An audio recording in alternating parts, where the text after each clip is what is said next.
শুভ সকাল বন্ধুরা। আজকে হলো রবিবার, তো রবিবার আমরা দুজনেই পাড়াতে যাই। তো ভোর 4টার সময় উঠে সমস্ত আশেপাশে কাজ করে স্নান করে চলে আসলাম রান্না করতে। তো গ্যাসেই রান্নাটা বসিয়েছি। তো এদিকে রান্নার জন্য সবজিও কেটে নিয়েছি, দেখতেই পাচ্ছ। এদিকে বেগুন টেগুন কেটে নিয়েছি, এদিকে পটল বেগুন ভাজি করব কেটে নিয়েছি। আর এখানে ঝিঙ্গে আলু বেগুন আছে। আর এদের সকালবেলা চা খাবো, তো চিড়ে ভেজে নিয়েছি।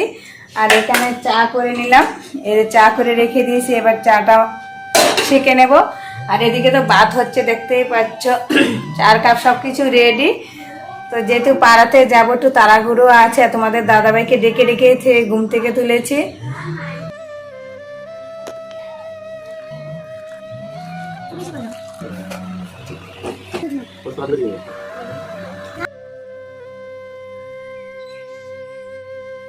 আমাদের চা খাওয়া হয়ে গেলে এবার বাসনগুলি আমি বের করে নিচ্ছি। আর মা দেখো ওদিকে মালগুলো আমার বরকে এগিয়ে দিচ্ছে।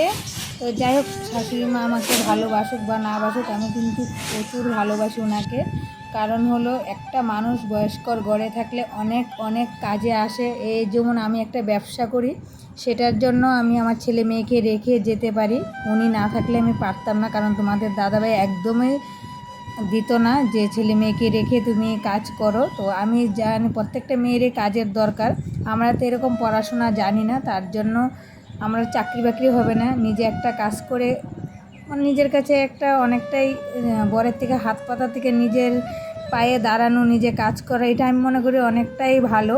কারণ আমার কিন্তু শ্বশুরবাড়ি যে বরে বলেছে তা না, কিন্তু আমি নিজের থেকেই কাজে ধরেছি। আমি নিজের থেকে কাজে ধরেছি, নিজের জীবনটাকে আনন্দ করতে পারি। তো যাই হোক, তোমাদের সাথে বকবক করতে করতে দেখতেই পাচ্ছি সব কিছু গুছানো গাছানো হয়ে গেছে। এবার সবাই খেতে বসেছে, কিন্তু আমার মনটা ভালো না, তার জন্য আমি খেলাম না। চা খেয়ে রেডি হয়ে বেরিয়ে যাচ্ছি। তো তোমাদের দাদাভাই বকছে, কিন্তু তবু আমার ইচ্ছা হচ্ছে না। তো যাই হোক, ভিডিওটা আর বেশি বড় করবো না, এখানেই শেষ করবো। যদি ভালো লাগে অবশ্যই একটা লাইক করো, কমেন্ট করে চ্যানেলটাকে সাবস্ক্রাইব করে আমাদের পাশে থেকে আমরা যেতে থাকি। তোমরা তাড়াতাড়ি চ্যানেলটাকে সাবস্ক্রাইব করতে থাকো। টাটা বন্ধুরা।